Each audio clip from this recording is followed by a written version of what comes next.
Halo Sobat ATR BPN, salam kenal dengan saya Budi Rustono, Asesor Sumber Daya Manusia Aparatur di podcast serial pembahasan kompetensi integritas. Bersama saya telah hadir narasumber Ibu Nunung Sofiati dan Bapak Danang Wijanarko. Apa kabar Ibu dan Bapak? Alhamdulillah sehat Pak Budi. Alhamdulillah sehat Pak Budi. Beliau ini adalah asesor sumber daya manusia aparatur ahli madya yang pada kesempatan ini akan berbincang-bincang mengenai seputar kompetensi integritas. Sebagaimana kita ketahui bahwa penting bagi peserta asesmen kompetensi manajerial dan sosiokultural untuk memahami kompetensi integritas. Tentu saja tidak hanya memahami definisi kompetensi integritas. Peserta penilaian kompetensi juga harus memahami indikator perilaku pada masing-masing level dari kompetensi integritas. Sehingga pada saat melaksanakan proses asesmen kompetensi manajerial dan sosiokultural dapat menunjukkan bukti atau eviden pada level tertinggi dari kompetensi integritas yang benar-benar dimilikinya. Ada 5 level dalam kompetensi integritas. Namun pada kesempatan ini kita akan bahas hanya sampai pada level ketiga. Sobat ATR BPN, untuk mengetahui lebih jauh apa kompetensi integritas tersebut, tanpa memperpanjang waktu, yang pertama, saya ingin menanyakan kepada Ibu narasumber, apa definisi kompetensi integritas yang dimaksud dalam kamus kompetensi. Kesempatan pertama saya berikan kepada Ibu Nunung Sofiati. Silakan Bu. Saya langsung saja ke definisinya Pak ya. Silakan, baik Bu. Baik, dalam Permenpan RB nomor 38 tahun 2017 di situ disebutkan bahwa definisi kompetensi integritas adalah konsisten berperilaku selaras dengan nilai, norma, dan atau etika organisasi dan jujur dalam berhubungan dengan manajemen, rekan kerja, bawahan langsung, dan pemangku kepentingan, menciptakan budaya etika tinggi, bertanggung jawab atas tindakan atau keputusan, beserta risiko yang menyertainya. Nah, dalam memahami kompetensi integritas ini, saya akan mengajak kita semua melakukan self-assessment, Pak, dengan memperhatikan indikator perilaku dari masing-masing levelnya. Demikian Pak Budi. Baik, terima kasih. Ibu Nunung Sofiati tadi sudah menyebutkan definisi umum tentang kompetensi integritas.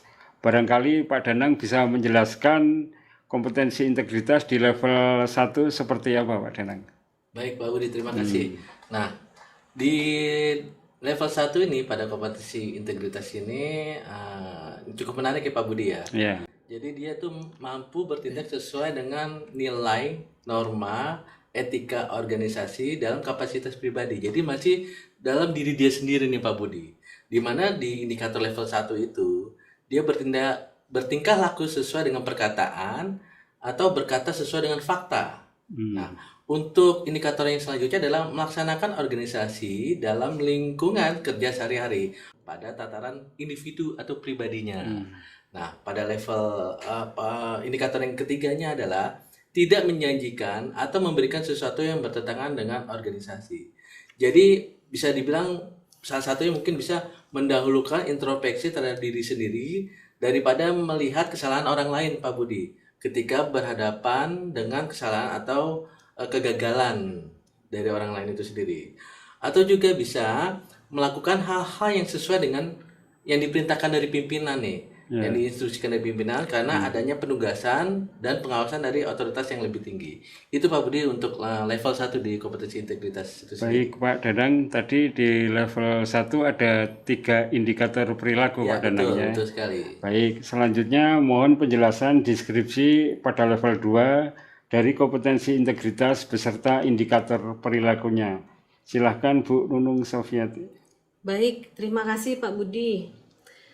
Tadi di level 1 disebutkan oleh Pak Danang, jadi cakupannya masih pada diri sendiri. Betul. Kalau di level 2 ini sudah menyangkut orang lain Orang atau lain pihak ya, lain, iya. ya itu pembedanya Pak. Bedanya diri sendiri di level 1, Betul. yang di level 2 terkait dengan pihak lain. Baik Bu. Ya. Silakan Bu. Nah, di sini deskripsi level 2 itu mampu mengingatkan, mengajak rekan kerja untuk bertindak sesuai dengan nilai, norma, dan etika organisasi. Dengan ada 3 indikator Pak di dalamnya dan sama berarti ya sama. Dan kadang-kadang di dalam satu indikator tuh ada 2 gitu Pak, ada 2 gitu yang masih ada 2 di masih dalamnya. menyertainya. Misalnya nih Pak, di indikator 21 itu mengingatkan rekan kerja untuk bertindak sesuai dengan nilai, norma, dan etika organisasi dalam segala situasi dan kondisi. Dan mengajak orang lain untuk bertindak sesuai dengan etika dan kode etik. Yeah. Jadi di sini bukan hanya mengingatkan Pak, tapi juga dia mengajak orang lain untuk bertindak sesuai dengan etika. Yeah. Nah mungkin kita semua pernah mengingatkan rekan kerja yang melakukan penyimpangan lah, katakanlah demikian ya. Namun di sini ada penekanan dalam segala situasi dan kondisi. Apakah kita dalam segala situasi dan kondisi selalu mengingatkan rekan kerja untuk bertindak sesuai dengan nilai, norma, etika organisasi, dan mengajak orang lain untuk bertindak? Itu yang saya maksud dengan marilah kita memahami kompetensi integritas ini dengan melakukan self assessment terhadap diri kita sendiri. Yang indikator yang kedua Pak, itu menerapkan norma-norma secara konsisten dalam setiap situasi dan kondisi pada unit kerja terkecil atau kelompok kerjanya. Nah, apakah kita secara konsisten dalam setiap situasi menerapkan norma-norma pada unit kerja? Penekanannya adalah konsisten dalam setiap situasi dan batasannya masih dalam unit kerja. Kalau kita melakukannya masih kadang-kadang iya, kadang-kadang tidak, berarti kita belum konsisten, Pak. Yang indikator yang ketiga, memberikan informasi yang dapat dipercaya sesuai dengan etika organisasi. Apakah kita memberikan informasi yang dapat dipercaya sesuai dengan etika organisasi, menyampaikan informasi sesuai dengan data dan fakta yang sebenarnya? Di sini harus difahami ada etika organisasi terkait dengan penyampaian informasi. Ada informasi yang boleh disampaikan, ada juga informasi yang tidak boleh disampaikan. Itu penjelasan dari level 2, Pak. Baik, terima kasih Bu Nunung Sofiati. Tadi dijelaskan mengenai level 2 ya Bu ya. Ada 3 indikator perilaku yang telah jelas agar peserta penilaian kompetensi itu memahami. Kepada Pak Danang Wijanarko, mohon penjelasan deskripsi level 3 dari kompetensi integritas beserta indikator perilakunya Pak. Silakan. Baik. Pak Danang. Di level 3 ya Pak Budi. Jadi level 3 ini dia mampu memastikan, menanamkan keyakinan bersama agar anggota yang dipimpin bertindak sesuai nilai, norma, dan etika organisasi dalam lingkup formal. Nah, adapun indikator di level 3 ini adalah memastikan anggota yang dipimpin bertindak sesuai dengan nilai, norma, dan etika organisasi dalam segala situasi dan kondisi.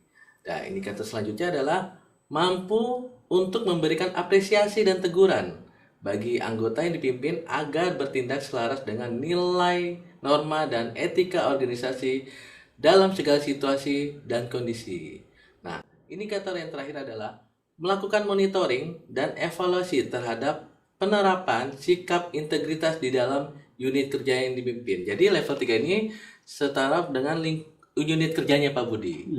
Adapun di kehidupan sehari-hari bisa semacam kayak memegang norma, etika, kode etik sebagai nilai yang diyakini kebenaran dan harus dijalankan Pak Budi di unit kerjanya. Atau bisa juga dengan menyatakan pendapat secara asertif atau berani terbuka, tapi tanpa menyinggung perasaan orang lain untuk mempertahankan konsistensi atas norma dan etika yang berlaku dalam organisasi itu sendiri Pak Budi. Itu yang level 3 dalam kompetensi integritas Pak Budi. Baik, terima kasih Pak Danang Wijanarko. Itu tadi di level 3. Jadi di tiap-tiap level itu ada masing-masing ada 3 indikator perilaku ya. Demikian tadi penjelasan deskripsi kompetensi integritas dalam kompetensi manajerial.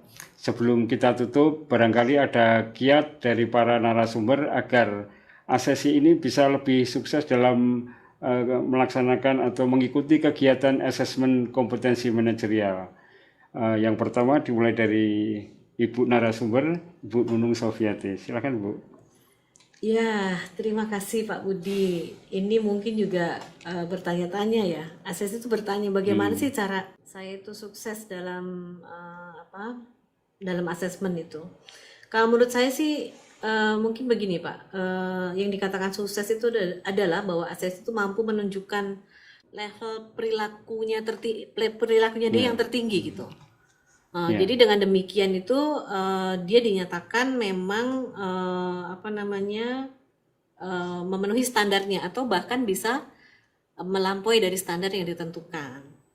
Terus juga ada beberapa catatan yang mesti diketahui oleh ASESI ya dalam penyiapan pelaksanaan kompetensi. Yang pertama, memahami maksud dari asesmen kompetensi itu sendiri. Jadi dia bisa mencari referensi atau mencari informasi nih, ini untuk penilaian kompetensi atau pemetaan gitu kan Pak ya. Yang keduanya, level yang harus dipenuhi oleh masing-masing jabatan, sehingga ASESI itu harus tahu standar kompetensi jabatannya Pak.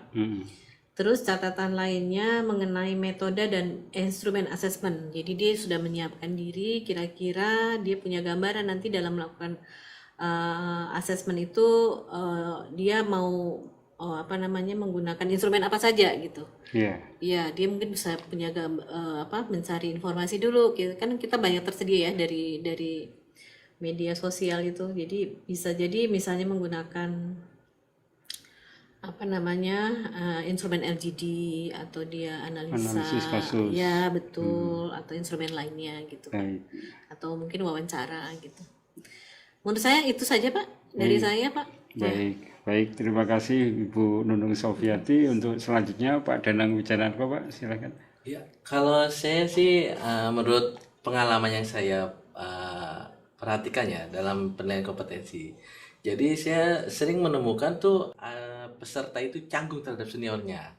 Dalam suatu simulasi dia canggung, jadi dia cenderung tidak mengeluarkan, tidak mengeksplor kompetensi dia. Jadi dia lebih condong memberikan kesempatan seniornya lebih dahulu. Sebenarnya menurut saya itu tidak perlu.